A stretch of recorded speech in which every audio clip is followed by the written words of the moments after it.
Donald Trump has taken, I mean, I forget who said this. Somebody did like a flow chart almost where they were like, this is not me. I just don't remember who said it, so I can't credit them, but it was great. They were like, number one, he says something. Then he says something completely different. Then he says a third thing that's completely different. Then someone points out what he said, and then he turns around and tells that other person to go fuck themselves, which is like the Trump flowchart. So I think lying is such a part of his being, it doesn't bother him. And this is on John Dickerson. And Dickerson is noting now that in addition to saying that he was so prescient about Iraq, even though his only pre-Iraq conversation was being on Howard Stern and kind of being like, I don't know why you're interrupting me talking about I guess so. Yeah, and I don't know why you're interrupting me talking about my wife's breasts to ask me about the most important U.S. foreign policy decision taking place today. But I mean, sure, whatever. Yeah, let's invade Iraq. Anyways, my wife, amazing breasts. Awesome. The best. They're tremendous. Or whatever the fuck it was he was talking about. Now Donald Trump is out talking about how he was opposed to our intervention in Libya. John Dickerson has a question about that, and he's got some sound to back that question up. Let me ask you about Libya. You've been highly critical of Libya and Hillary Clinton. You were also for military action to oust Gaddafi and military action to take care of the humanitarian situation in Libya. You supported that. When you say I supported it, I supported Libya?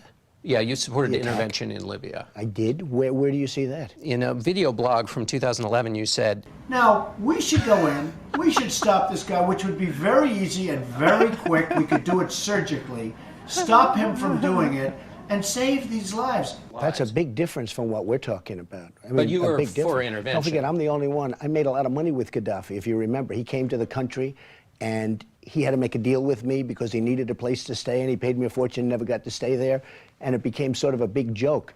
But the fact is that Libya was a disaster from the standpoint of the way it was handled. Okay, so Donald Trump basically just said there, like, yeah, when I said surgical, I meant everything would work perfectly and we would be done. So I supported that. But then what happened was totally different than what I said I wanted to have happen. So obviously it's different. I mean, if you say, do you want pizza, and someone comes over your house and mugs you, does that mean that you want to get mugged? I mean, it's ridiculous. I don't know how much more disingenuous you could get, John. That was also a time when I believe Gaddafi was traveling to address the UN, and he liked to actually travel with full tent, his security detail, and at times even camels. And Trump was trying to arrange it that Gaddafi could stay in one of his properties. So that was the really important diplomatic deal that he was negotiating. But that's amazing. He does not care. In the same interview, Trump is very concerned with fairness. And this fairness might, it obviously includes... See, there's a judge who many people know of Mexican descent who's overseeing a lawsuit and a case that involves Donald Trump's fraudulent university and Donald Trump's basically scam to separate desperate and poorly informed people of their money with his, whatever his advice is. I don't know. Get your dad to co-sign loans. I don't know what he has to say to people. His breakthrough insights about the real estate market. And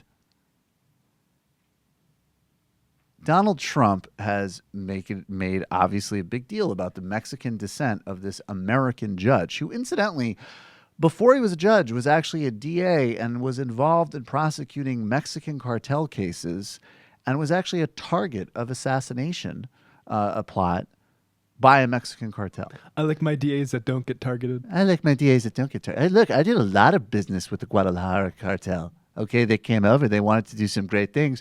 We couldn't work it out. Hello, you. I'm Sam Seder.